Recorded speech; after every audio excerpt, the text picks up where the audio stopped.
मंडळी, ठरलं तर मग या मालिकेचा आजचा म्हणजेच 13 एप्रिलचा सोमवारचा रिव्ह्यू तुम्ही ऐकत आहात. काल आपण पाहिलं होतं प्रेक्षकांनो, अर्जुनने अधिराजच्या मदतीने प्रियासाठी एक ट्रॅप लावलाय. आता अधिराजने प्रियाला नोकरीची ऑफर दिली आहे. आता प्रिया खुश होऊन त्याचा हात धरते आणि म्हणते, खरंच करे अधिराज, खरंच थँक्यू सो मच. मी तर आनंदाने जॉईन होईल. अरे, मला नोकरीची खूप गरज आहे आणि तिथनं मला चांगला पगार मिळाल्यानंतर माझ्या आई वडिलांचा औषध पाण्याचा मी खर्च करेल. अधिराजला खूप ऑकवर्ड वाटत असतं बरं का. प्रिया त्याचा हात धरून बसलेली असते. प्रिया म्हणत असते, पैसे नसले ना तर आईबाबांसाठी काही करता येत नाही रे.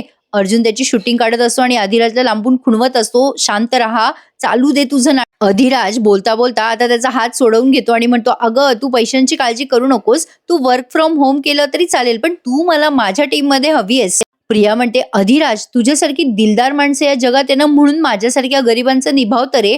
अरे खरंच थँक्यू सो मच. लगेच अधिराज म्हणतो, अगं राहू दे ना, एवढं काय त्यात. प्रिया त्याचा हात सोडायलाच तयार नसते बरं का. सायलीला तेव्हा कल्पना त्यांचा फोन येत असतो सारखा. तेवढ्यात प्रियाच्या हाताने अधिराजच्या शर्टवर कोल्ड्रिंक्स आणतं बरं का. प्रिया लगेच ते कोल्ड्रिंक पुसत असते टिश्यूने त्याच्या शर्टवरचं आणि त्याच्याशी त्यावेळेला खूप जवळीक साधत असते. अधिराज म्हणत असतो, अगं राहू दे, इट्स ओके. पण प्रिया म्हणत असते, अरे नाही नाही, डाग राहील ना तुझ्या शर्टवर, थांब थांब मी पुसून देते. पण आता तिचं हे वागणं इतकं गलिच्छ होतं ना प्रेक्षकांनो. आपण मालिकेच्या कॅरेक्टर बद्दल बोलतोय बरं का. सायली आणि अर्जुनला सुद्धा आता लाज वाटते तिची. अर्जुनला तर एवढा राग येतो. अर्जुन म्हणतो, हिला काहीच कसं वाटत नाहीये, थोडीशी तरी लाज वाटायला हवी ना हिला. अरे, एक श्रीमंत मुलगा दिसल्यावर त्याच्याकडे पैसे मागेल हे माहित होतं आपल्याला, पण ही ह्या लेवलला जाईल का. प्रिया अक्षरशः कुठे कुठे त्याचं ते कोल्ड्रिंक पुसून देत असते बरं का. अर्जुन म्हणत असतो, या बाईचं लग्न झालंय ना माझ्या भावासोबत, हिला काहीच कसं वाटत नाहीये परपुरुषाला हात लावताना.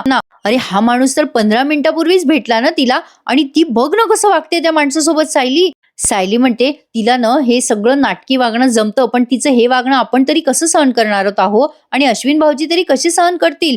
अर्जुन म्हणतो, तिला जे वागायचंय ना ते वागू दे. प्रियाचं वागणं बघून अधिराजला पण किती ऑकवर्ड होतंय बघ ना. पण अधिराजने जे कमिट केलंय ना ते तो करेलच. त्याला पण शॉक बसला असणार आहे प्रियाचे हे वागणं बघून. सायली म्हणते, मुळात मला प्रियाचे सगळे रंग माहितीये. तिच्यासाठी फक्त पैसा महत्वाचा आहे. ती कधीही पैशासाठी चुकीचं वागू शकते. हे सगळं चुकीचं आहे हे तिला वाटतच नाही कधी. इकडे प्रिया लगेच त्या अधिराजला सॉरी सॉरी म्हणत असते बरं का. अर्जुन लांबून बघत असतो आणि म्हणत असतो, आय विश आपला अश्विन असायला हवा होता प्रियाचे हे रंग पाहायला. सायली म्हणते, त्यासाठीच आपले प्रयत्न सुरू आहेत ना. अधिराज भाऊजींच्या मदतीने आपण अश्विन भाऊजी समोर प्रियाचे हे रूप आणूयात. पण अजून आपल्याला या प्रियाचं काय काय बघावं लागणार आहे ना ते देवच जाणे. सायलीला आता वैताग आलाय बरं का प्रियाचा. साहजिक आहे प्रेक्षकांनो, प्रियाचं लग्न झालंय अश्विन सोबत. अश्विन किती प्रेम करतो तिच्यावर, आणि प्रिया मात्र अगदी खालच्या पातळीला जाऊन वागते त्या अधिराज बरोबर. हे अर्जुन सायलीला सहन होत नाहीये. इकडे आता अधिराज लगेच म्हणतो, ठीक आहे इट्स ओके, राहू दे मी घेईल पुसून. लगेच आता इकडे चैतन्य आणि अस्मिताचा सीन दाखवलाय. अस्मिताने चैतन्याला सांगितलंय की सचिनकडे खूप नोटांच्या गड्ड्या होत्या. चैतन्य म्हणतो, बाप रे, खरंच तू बघितल्यास त्या नोटा. अस्मिता म्हणते, अरे हो, मी माझ्या डोळ्याने पाहिल्या. त्याने दिलेलं उत्तर मला पटलं नाही रे चैतन्य. त्याच्या आई वडिलांकडे पण एवढे पैसे नसतात. कन्फर्म करण्यासाठी मी माझ्या सासूबाईंना कॉल केला होता. त्यांनीच मला सांगितलं की सचिन खूप दिवसापासून त्यांच्या घरी फिरकला सुद्धा नाहीये, आणि कॅश वगैरे देण्याचा काय प्रश्न रे.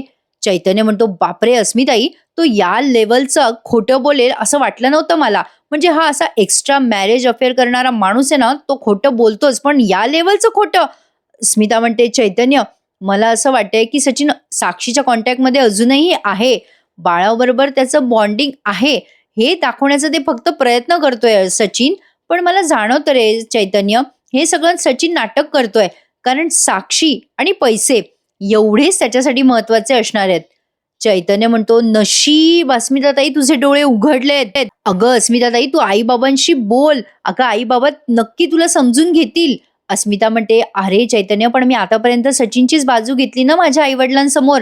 मला कन्फर्म कळेपर्यंत मी त्यांना सांगू तरी कसं.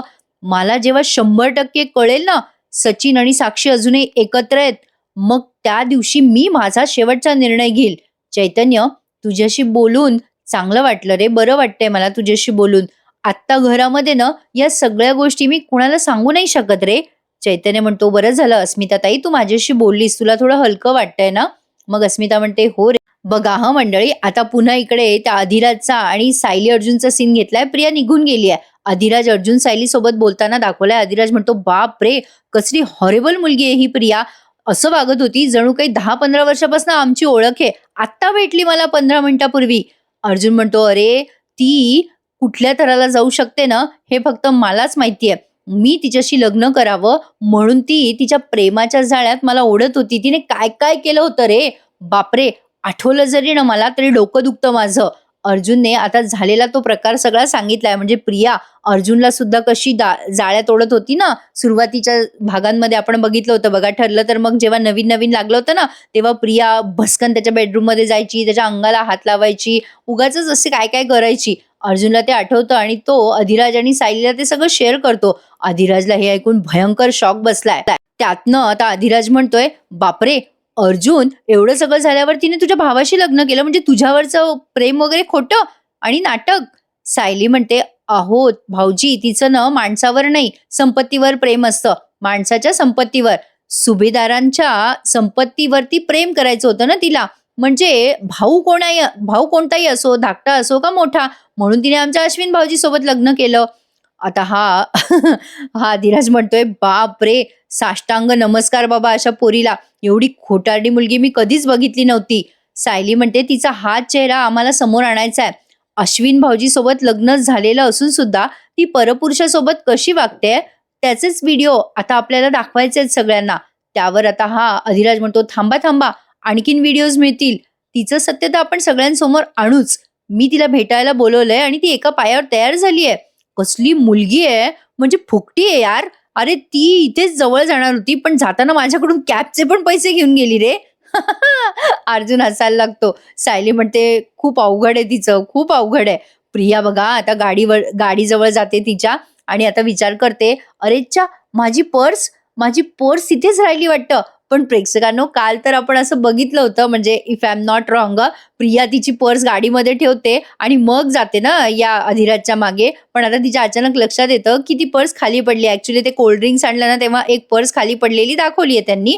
प्रिया विचार करते, बाप रे, त्या पर्समध्ये माझं आय कार्ड आहे, माझं मंगळसूत्र आहे. त्या अधिराजच्या हाताला लागलं तर माझं भांड फुटेल यार. शेट, काय करू आता. ती पटकन आता पुन्हा त्या रेस्टॉरंटमध्ये जाते बरं का. प्रिया विचार करते, गळाला लागलेला एवढा मालदार मासा सुटला नाही पाहिजे, जायला हवं मला तिथे. शेट, असं म्हणून प्रिया आता त्या हॉटेलमध्ये पुन्हा जाते बरं का, जिथे आता अधिराज तिला भेटला होता. आता अर्जुन सायली तिथेच एकमेकांशी आणि अधिराज तिघे एकमेकांशी गप्पा मारत असतात. प्रिया तिथेच जाते आणि एका वेटरचा तिला धक्का लागतो. प्रिया त्याच्यावर जोरात ओरडते बरं का, काय रे, डोळे फुटले का तुझे, दिसत नाही का तुला?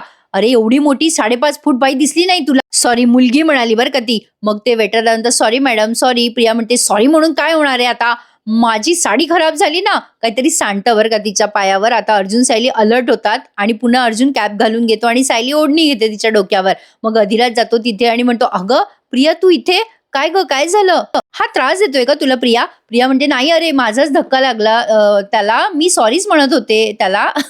तो वेटर आश्चर्यचकित होऊन बघतो, मॅडम काय म्हणताय तुम्ही? लगेच प्रिया म्हणते, असू दे बाबा, असू दे, तू काही बोलू नको रे, चुका होतात रे माणसाकडनं, जा. प्रिया त्या वेटरला लगेच तिथून घालवते बरं का. आता ते अधिराज म्हणतो, अगं प्रिया, तू पुन्हा आलीस इथे, अगं तुला चक्कर येते का? एक काम करू, आपण डॉक्टरकडे जाऊ, चल बरं. अगं तुझ्या तब्येतीच्या बाबतीत मी रिस्क नाही घेणार, चल चल, इथे जवळच एक हॉस्पिटल आहे, माझ्या मालकीचं आहे, तिथे तुझी छान ट्रीटमेंट होईल बघ. प्रिया लगेच म्हणते, तुझ्या मालकीचं हॉस्पिटल पण आहे? अधिराज म्हणतो, हो अगं आहे इथे आणि पुण्यात पण आहेत, पण तो मुद्दा नाहीये, चल तू आधी दवाखान्यात चल. प्रिया म्हणते, अरे अधिराज, मला चक्कर नाही आली, अरे माझी पर्स बहुतेक इथे पडलीये बघ.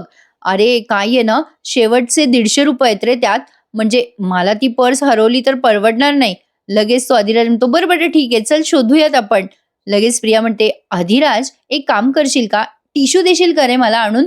माझ्या साडीवरती पुन्हा कोल्ड्रिंक्स आणलंय बघ, मी बघते पर्स माझी मी. अधिराज म्हणतो, okay ma'am, at your service. Arjun सायलीने ते ऐकलंय. अर्जुन आता सायलीला हळूहळू बोलत असतो, म्हणत असतो, अच्छा, पर्स घ्यायला आली वाटते ही पुन्हा. म्हणजे आयडी सापडला असतं ना हिच्या पर्स मधला अधिराजला, आणि अधिराजला हिचं सगळं खरं कळलं असतं. प्रियाला ना अधिराजला लुटता नसतं आलं ना मग.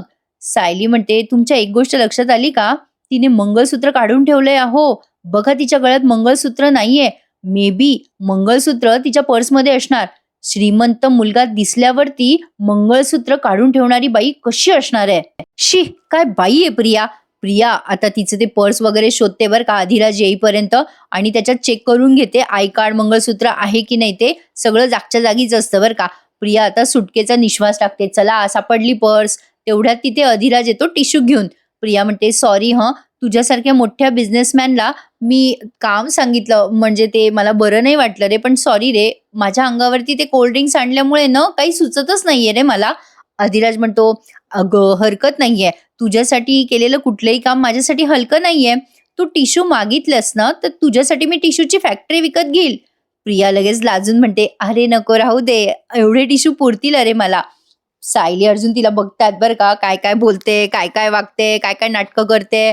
प्रिया म्हणते, "मी निघू का रे अधिराज? माझ्या बाबांच्या स्पंजिंगची वेळ झाली आहे रे. मी नाही करणार तर कोण करेल सगळं? कॅब ना मी ऑलरेडी बुक केली आहे. म्हणजे शेवटचे ₹150 जाऊ दे आता करतो मॅनेज." लगेच आता तो अधिराज म्हणतो, "अगं काळजी नको करूस. मी पैसे ट्रान्सफर करतो तुला. तू कॅबनेच घरी जा हं."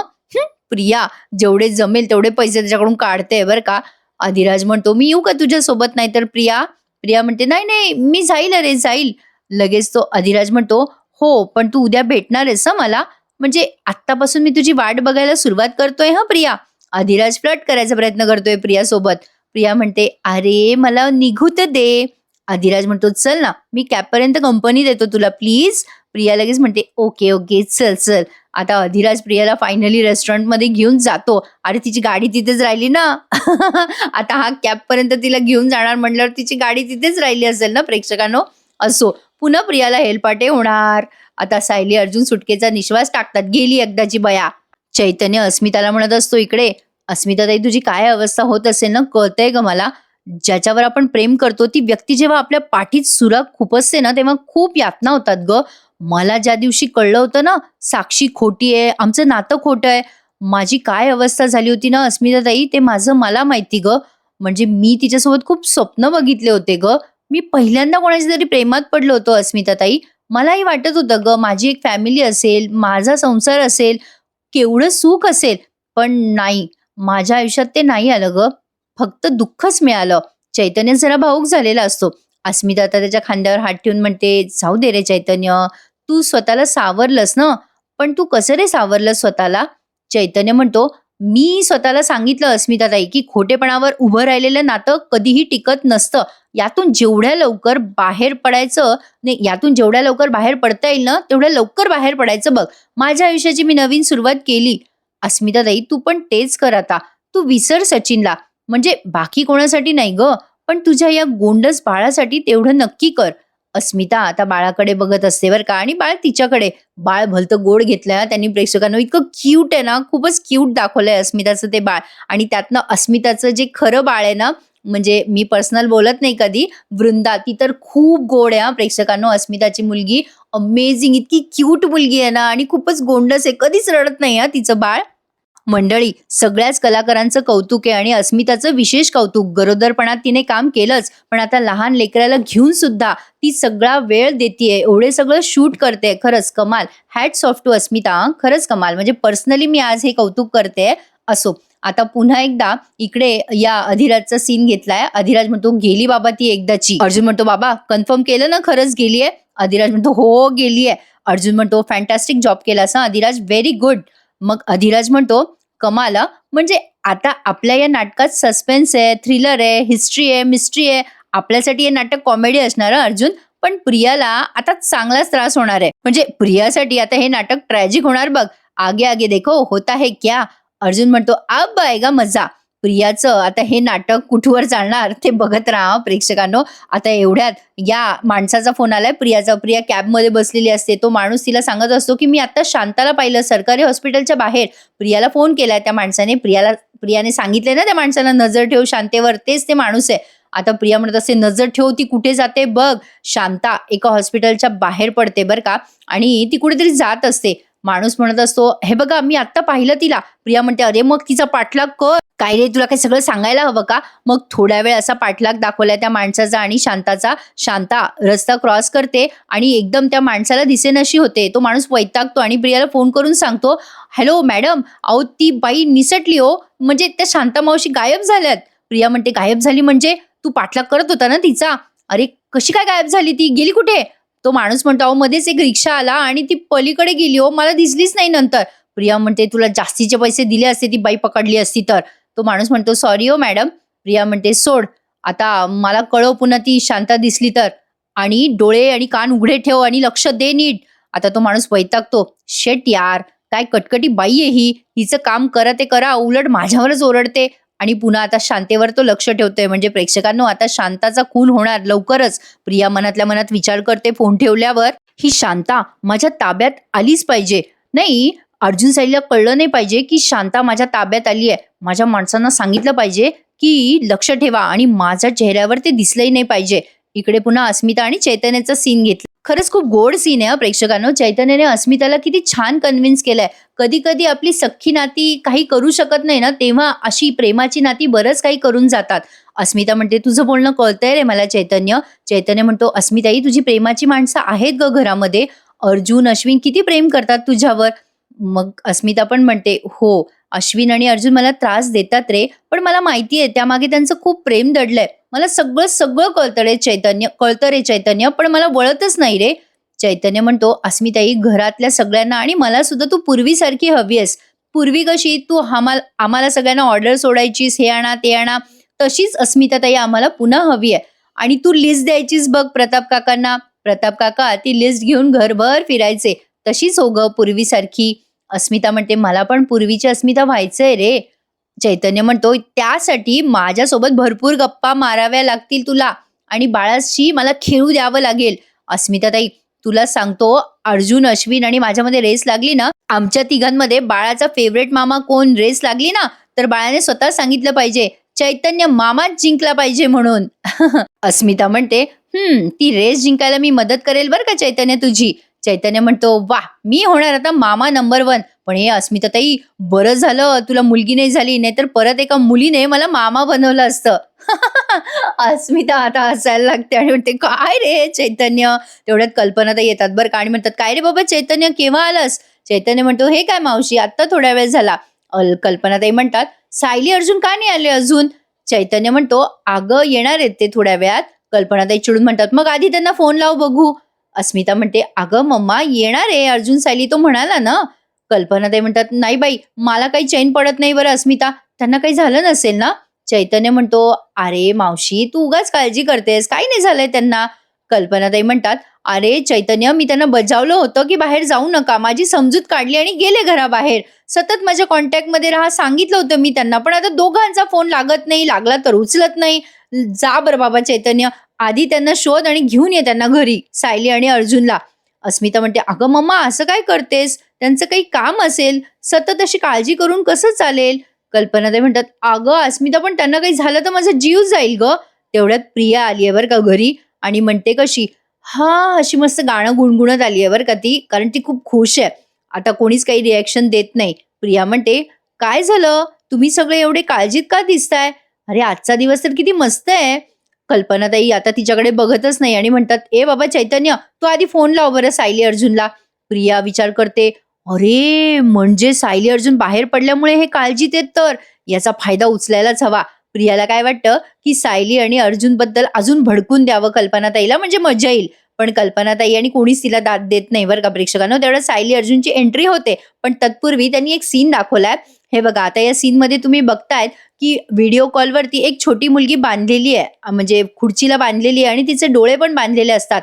आता हा व्हिडिओ कॉल एका वकिलाला करण्यात आलाय, सचिन आणि साक्षी कर्वे, पण यांनी स्वतःची आयडेंटिटी लपवली आहे. सचिनने मास्क घातलाय. आता वकिलाच्या घरी ऑफिसमध्ये एक गुंड बसलेला आहे. तो वकिलाला म्हणत असतो, काय सांगतोय आम्ही, ऐक. इकडनं सचिन म्हणत असतो, तू आमच्या साहेबांची म्हणजे महिपत शिकरेची केस घे, नाहीतर तुझ्या मुलीला जिवंत सोडणार नाही आम्ही. साक्षी त्या मुलीची आणि सचिनची शूटिंग घेते बरं का, आणि तिकडे महिपतचा गुंड त्या वकिलाजवळ हा व्हिडिओ दाखवतोय. सचिनने त्या मुलीच्या डोक्याला बंदूक लावलेली असते. ती मुलगी ओरडत असते, बाबा मला सोडवा, मला घरी यायचंय. त्या वकिलाच्या बिचाऱ्याचा जीव चाललेला असतो, माझ्या मुलीला सोडा हो, तुम्ही सांगाल ते मी सगळं करायला तयार आहे. सचिनने मास्क घातलेला असतो. सचिन त्या वकिलाला धमकी देतो, मग महिपत शिकरेची केस तुला घ्यावीच लागेल. साक्षी ही शूटिंग करताना मनात विचार करत असते, हा सचिन तर साधा सरळ माणूस वाटला होता मला, पण हा तर अण्णांच्याही वर्तड निघालाय. तो वकील गयावया करत असतो. तेव्हा सचिन म्हणतो, तिथे माझा माणूस आहे, त्यांनी दिलेल्या पेपरवर आत्ताच्या आता सही कर आणि ही केस घे. तो वकील तयार होतो बरं का. हो, हो, मी सगळं करेल. सचिन म्हणत असतो, जोपर्यंत महिपत शिकरे जेलच्या बाहेर पडत नाही, तोपर्यंत तुझी मुलगी आमच्या ताब्यात असेल. तो वकील म्हणतो, अहो असं नका करू हो, मी सगळं करतो पण माझ्या मुलीला घरी पाठवा हो. सचिन म्हणतो, तुझे जोपर्यंत प्रयत्न सुरू राहतील ना, तोपर्यंत तुझ्या मुलीचा श्वास सुरू राहील. इकडे ती मुलगी बिचारी रडत असते. असा एक थरारक सीन दाखवलाय.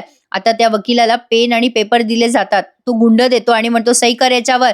तो वकील म्हणतो, हो मी केली बघा सही, आता माझ्या मुलीला काही करू नका प्लीज.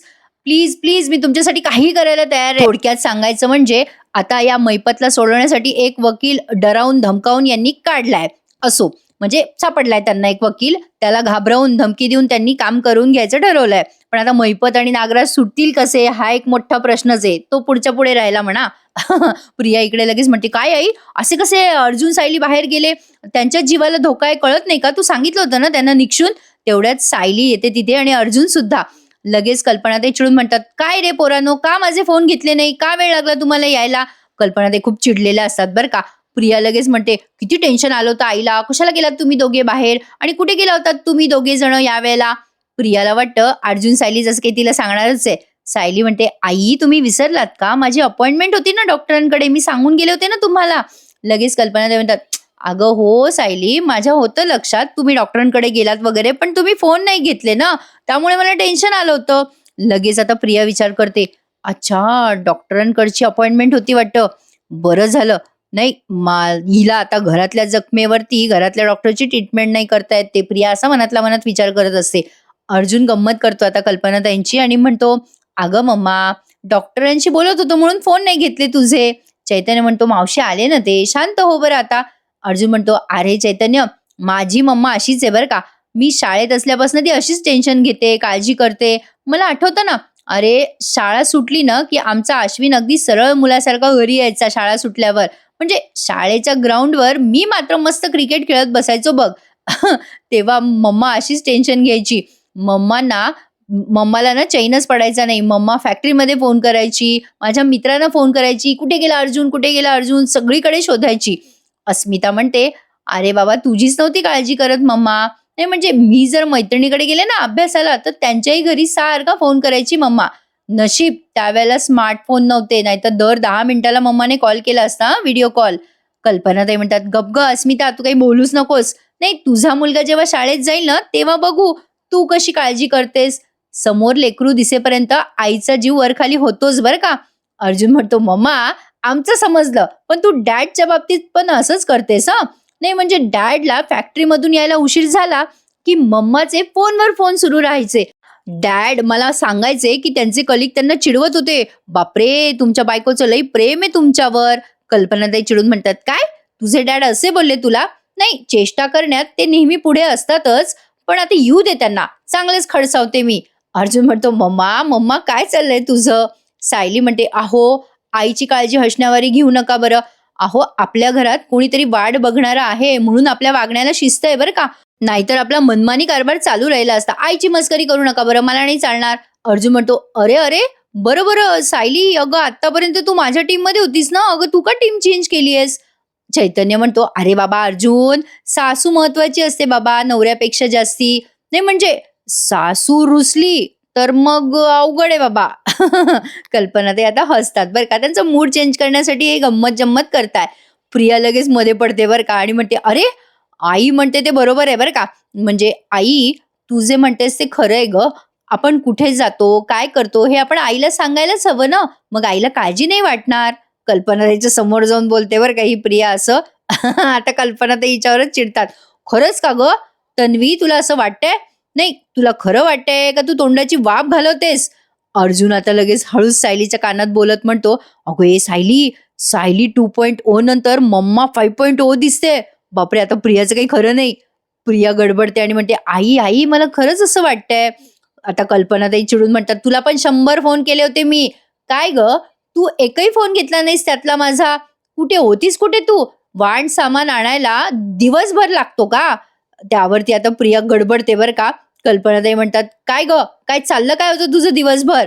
प्रिया आता काहीच बोलत नाही थोड्या वेळ आणि म्हणते, "अगं आई, माझी ना गाडी पंक्चर झाली. अगं मी मेकॅनिक शोधत होते गं, पण मला सापडलाच नाही मेकॅनिक कुठेच. आणि मग मी कॅब बुक करायचा प्रयत्न केला, ती पण बुक होत नव्हती.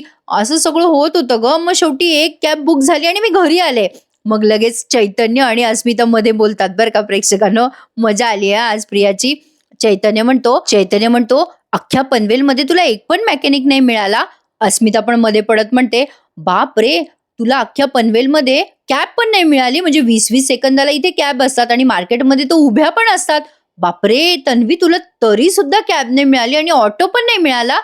आता कल्पनाताई चिडून म्हणतात, "काय गं हे तन्वी, तुझा फोन तुझ्या हातातच असेल ना तेव्हा? तेव्हा तू माझा एकही फोन घेतला नाही." प्रिया लगेच म्हणते, "आई, जे झालं ते मी खरं-खरं सांगितलं बरं. तुझा जर माझ्यावर विश्वास नाही बसत आहे, तर मी तरी काय करू?" प्रिया एवढंच बोलते आणि लगेच सटकते तिथून. "मी मी फ्रेश होते हां." स्वतःची पर्स घेते आणि पळते बरं का. अर्जुन आणि सायली आता हसायला लागतात तिला. अस्मिता म्हणते, "बापरे! या तन्वीचं काही होऊ शकत नाही बरं." अर्जुन म्हणतो, "ए मम्मा, मला आता वाटलं होतं, की तू तन्वीला सगळ्यांसमोर उठा-बशा काढायला लावतेस की काय? ते म्हणजे कान धरून तू जंप वगैरे ते करायला लावतेस की काय?" आता या कल्पनाताई चिडून म्हणतात, "काय रे अर्जुन, तन्वीची मस्करी करतोयस का माझी?" अर्जुन म्हणतो, "तन्वीची मस्करी करण्यात मला इंटरेस्ट नाहीये हां. हां, तुझी मस्करी मी कधी-कधी करूच शकतो. हां." कल्पनाताई म्हणतात, "थांब शाण्या, तुला फटकाच देते." कल्पनाताई त्याच्या मागे फिरत असतात आता अर्जुनला फटका देण्यासाठी. आता शेवटचा सीन तुम्ही बघत आहात. इकडे आता जेलचा सीन दाखवलाय बरं का. महिपत आणि नागराज जेलमध्ये आहेत. आता जे सचिनने मगाशी काम केलं ना, धमकी देऊन त्या वकिलाला वकीलपत्र घ्यायला लावलं महिपतचं. आता तो सगळा व्हिडिओ सचिनचा या महिपत आणि नागराजने बघितलाय. व्हिडिओ ते एका कॉन्स्टेबल करून बघतात. म्हणजे जसा तो मागचा बघितला होता साक्षीचा व्हिडिओ, तसा ते आता हा व्हिडिओ पण बघतायत. व्हिडिओ बघितल्यानंतर हा महिपत हळूच खुणवतो नागराजला, त्या सचिन दीक्षितला. बापरे प्रेक्षकांनो, आता शुक्रवारपर्यंत 31 मिनिटाचे एपिसोड आहेत. कमाल आहे या सगळ्या प्रेक्षकांची. म्हणजे एवढं सगळं काम करणं खरंच सोपं नाहीये बरं का मंडळी. आपल्याला वाटतं आपण काहीतरी डिसाईड करून टाकतो, असाच एपिसोड होता, तसाच होता. पण काम करण्यासाठी किती एनर्जी लागते. म्हणजे बापरे! म्हणजे बोलतानाच मी एवढी थकते, तर हे लोकं बिचारे काम करताना किती थकत असतील विचार करा प्रेक्षकांनो. आणि आपल्या या रिव्ह्यूला लाईक करायला विसरू नका. आणि हा रिव्ह्यू तुम्ही ऐकत आहात रिव्ह्यू विथ मी अनघा या चॅनलवर. ते फ्रॉड चॅनल रोज माझा आवाज करून कॉपी करतंय प्रेक्षकांनो. त्याला लवकरात लवकर रिपोर्ट करा. असो, आता हा महिपत सचिनला फोन लावतो आणि सचिनचं खूप कौतुक करतो बरं का. सचिनने त्याच्यासाठी जे काम केलंय महिपतसाठी, त्यामुळे महिपत इम्प्रेस झालाय. आता महिपत फोन लावतो साक्षीच्या मोबाईलवर. साक्षी म्हणते, "हं, बोला अण्णा." महिपत म्हणतो, "फोन स्पीकरवर ठेव साक्षी." मग अण्णा विचारतो, "दीक्षित आहे का तुझ्या बाजूला?" साक्षी म्हणते, "हो आहे ना, माझ्यासोबतच आहे." हे दोघं गाडीमध्ये बसलेत. मग आता लगेच सचिन म्हणतो, "अण्णा, व्हिडिओ पाहिला का?" लगेच महिपत म्हणतो, "अरे व्हिडिओ पाहिला दीक्षित, म्हणूनच तुला फोन केला." "अरे तू दिसायला चिकना चोपडा नाही रे, म्हणजे तुझ्यात आग आहे बरं का दीक्षित. त्या वकिलाच्या पोरीला किडनॅप करून काय आयडिया लावली राव तू. म्हणजे हे तर सगळं माझ्या साक्षीला पण सुचलं नसतं." साक्षी म्हणते अण्णाला, "अण्णा, मला सुचलं तर नसतंच, पण ते मला जमलं पण नसतं. म्हणजे सचिनने ते करून दाखवलंय. मला पण सचिनचं हे एक वेगळंच रूप दिसतंय." साक्षी घाबरली आहे बरं का प्रेक्षकांनो सचिनला. एवढाच त्यांचा हा संवाद इथे ऐकवलाय. बहुतेक उद्या ऐकवतील पुढचा संवाद असं वाटतंय. प्रिया आता विचार करत असते फ्रेश होऊन, "काय करू मी? त्या शांताला कसं गाठू? काहीतरी करायला हवं मला. ती शांता सापडली पाहिजे. त्या शांतेला बाहेर आलंच पाहिजे." आता तेवढ्यात तिला अश्विनचा फोन आलाय बरं का. प्रिया वैतागून फोन उचलते. "काय याचं? हां, बोल रे अश्विन, काय?" लगेच अश्विन म्हणत असतो बिचारा, "अगं ए तन्वी, मी निघालोय हॉस्पिटलमधनं. मी पोहोचेल घरी थोड्या वेळात. तू आली का वाणसामान घेऊन?" प्रिया म्हणते, "हो, मी घरी पोहोचले." "अरे काय रे अश्विन, तुझ्या मागे किती आवाज येतोय?" अश्विन म्हणतो, "अगं इथे माझ्या हॉस्पिटलच्या शेजारी जी इल्लीगल दुकानं आहेत ना, ते तोडतायत. म्हणजे बुलडोझरचा आवाज आहे आणि ट्रॅफिक पण खूप जॅम झाली आहे इथे. अगं ऐक, मला पण तुझं ऐकायला येत नाही. आपण घरी आल्यावर बोलूयात."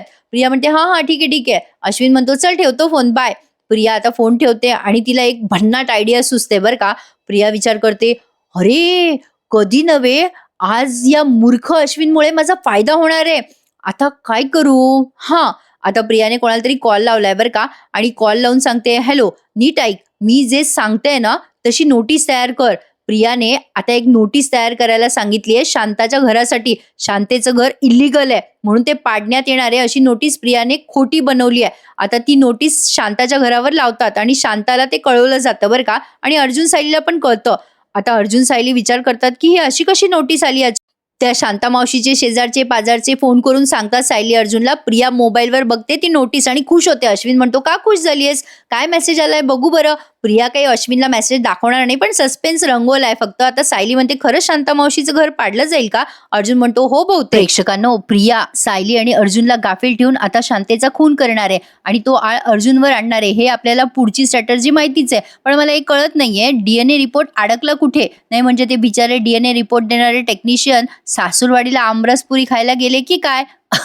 8 दिवस झाला अजून डीएनए रिपोर्ट येतोच आहे. असो, तो एक गमतीचा भाग झाला, पण बघूयात पुढे काय काय घडणार आहे मालिकेत. असा होता हा आजचा सगळा एपिसोड रिव्ह्यू. कसा वाटला कमेंटमध्ये नक्की कळवा.